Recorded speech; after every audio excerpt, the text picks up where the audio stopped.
Good morning. It is such a pleasure for me to share yet again another message with you.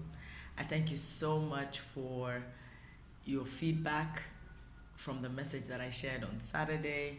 I thank you so much that many of you found it useful. It gave you hope, it gave you strength, it gave you a reason to just keep going because these are certainly uncertain times that we are living in. And so I thank you so much for your feedback. And I pray that this message today will be a blessing to you too. And again, I have chosen to speak in context, within context, because there's a lot of things that we get to think about when we are confined in our spaces. And for most of us, anyway, I know I've seen pictures of lots of traffic and you're wondering where are people going. But I like to think that the majority of us have been confined within our spaces. We've been confined where the lockdown found us. And so we tend to move from one room to another in our houses, and we may step out into the compound, obviously, depending on the size of your house. And by and large, we get to see what we possess. We get to see our possessions at a glance. Again, depending on the size of your house. And so some of us have wardrobes full of clothes, rooms full of shoes. Some of us may have cars lined up in our driveways. Others maybe a bicycle. Others maybe nothing, maybe a one-roomed house. And regardless of that, we are of the number of possessions. We are at that point where we can actually see what we possess. And some of us who are in the kitchen more than we've ever been, we can see what we possess.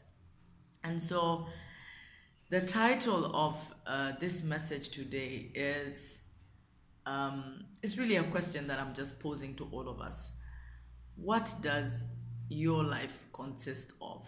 What does your life consist of? And again, I'm going to draw lessons from the book of Luke and chapter 12. Yes, I'm studying the book of Luke as I'm reading through the Bible in a year. And I'm going to be reading from chapter 13 to verses 21. And this was, again, one of Jesus's teachings.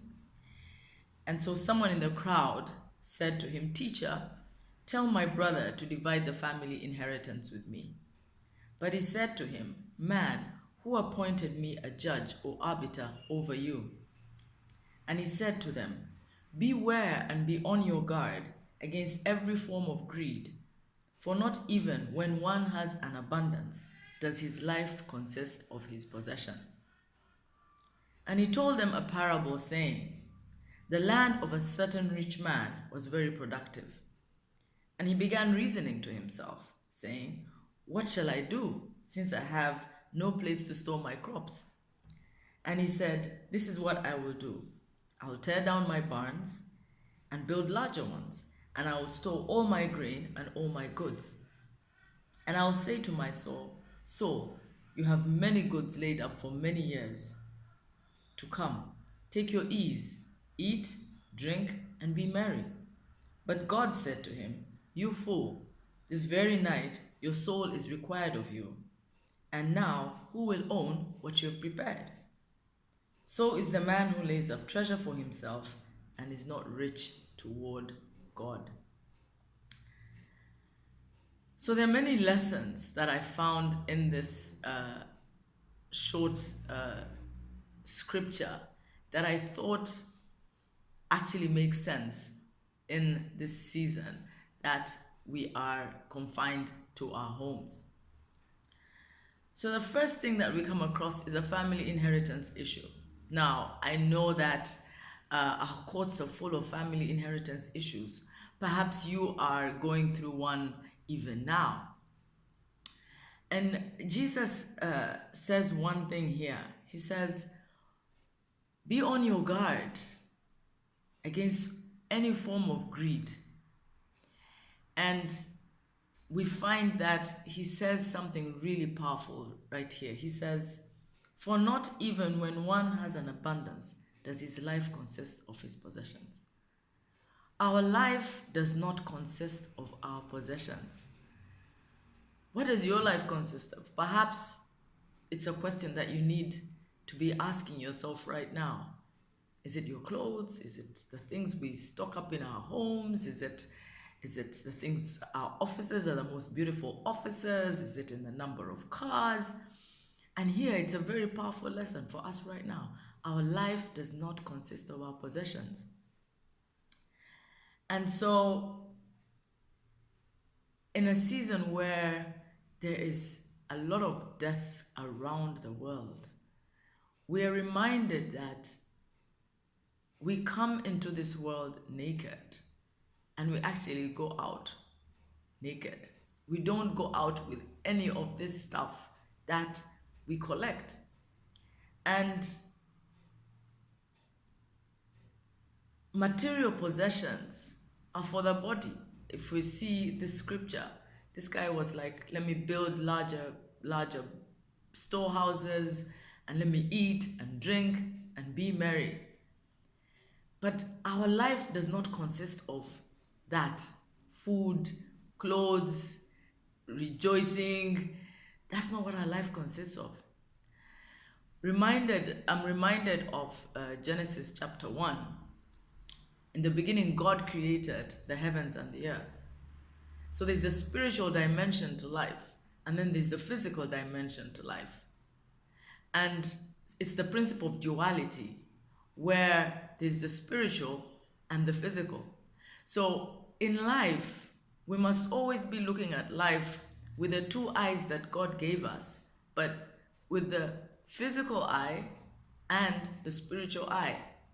So many times we are concerned with the physical, like this parable. Let me eat, let me drink, let me build larger barns, let me build a bigger house, let me buy more land, let me buy another car, let me buy more clothes. I want to possess.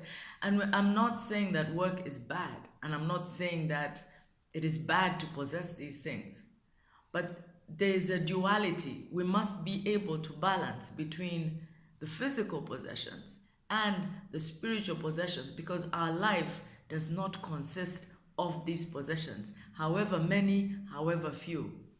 We must be able to cast a spiritual eye, because later in the parable, when God said to this rich man that your soul is required of you, who is going to own what you have prepared?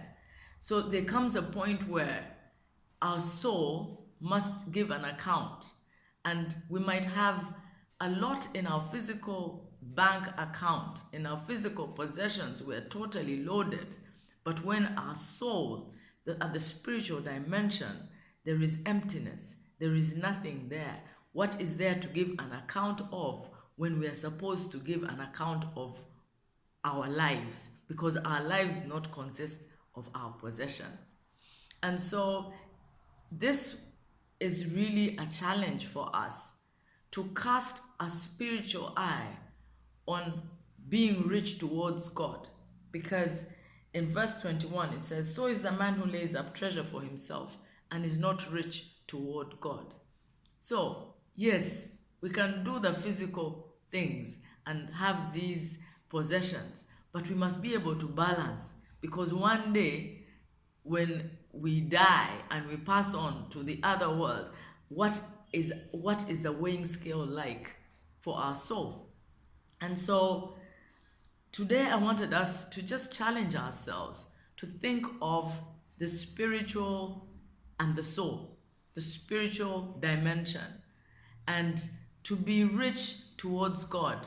And I'm drawn to Galatians chapter 5 that talks about the things of the fruit of the Spirit, that for us to be able to be rich toward God, to put in our bank account love, faith, hope, it's intangible things, good works, generosity towards others, kindness, goodness, faithfulness, gentleness, self-control. For against such things There is no law.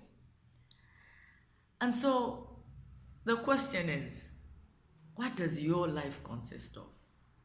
How do we balance between the physical possessions and the fact that life is twofold? God created the heavens and the earth, the spiritual and the physical. And the call for us, even as we are at home and confined in our spaces, is I just want to challenge us. Let's cast our eyes off the physical only. We have worked many years for the physical, many years for the physical. Now it's time for us to put something in the spiritual bank account, because one day when our soul is required of us, we should not be found empty. And so my prayer for us today is that we'll use this time.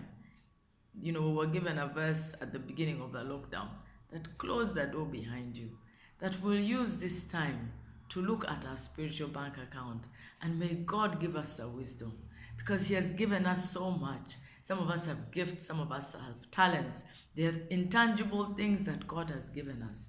May we be rich in love. May we be rich in good deeds. May we be rich in gentleness, in kindness, in goodness, in self-control. May we be rich in those things that add to our soul, because one day we don't want to be caught on the side of those who are foolish.